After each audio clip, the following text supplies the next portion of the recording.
नमस्कार दोस्तों, welcome back to देसी पॉलिटिक्स। हिंदुस्तान में सर्दियाँ आ चुकी हैं और टेम्परेचर बहुत तेज़ी से नीचे जा रहा है, पर कहीं एक जगह पर टेम्परेचर बहुत तेज़ी से ऊपर भी बढ़ रहा है और वो है हमारे देश की राजनीति।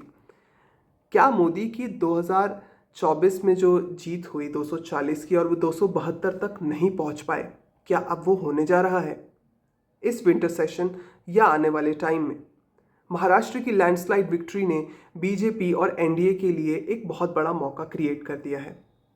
जिस तरीके से अर्थक्वेक रिजल्ट्स मिले हैं अपोजिशन पार्टीज को, यानी कि एनसीपी एंड शिवसेना उद्धव बाला साहब ठाकरे को, एनसीपी यानी कि शरद चंद्र पवार की एनसीपी की बात कर रहा हूं मैं, दोनों को ही 10 और 20 सीट्स इस विधानसभा में मिली हैं।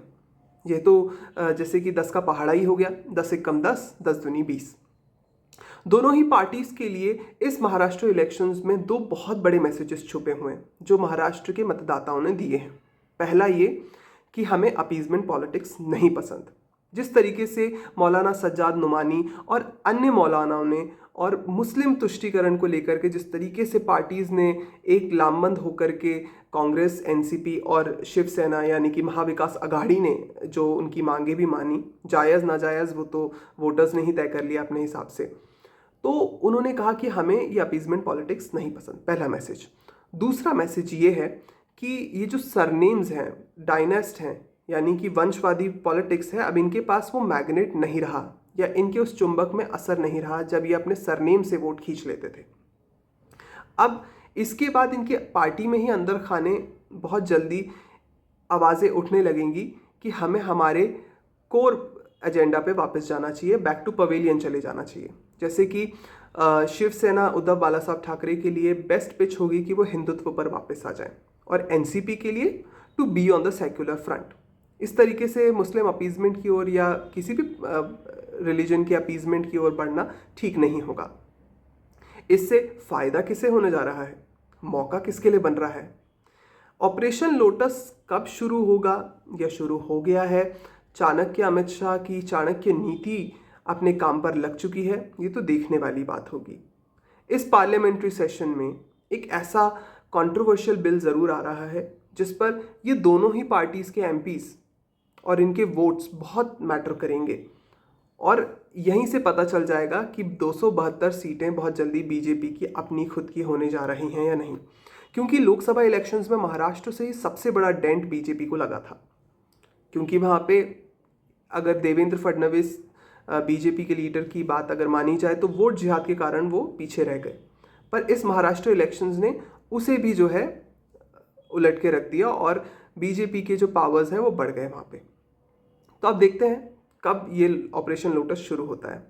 अब ऑपरेशन लोटस की ज़रूरत क्यों है? तो जैसे कि आप जानते हैं कि यूएस डीप स्टेट और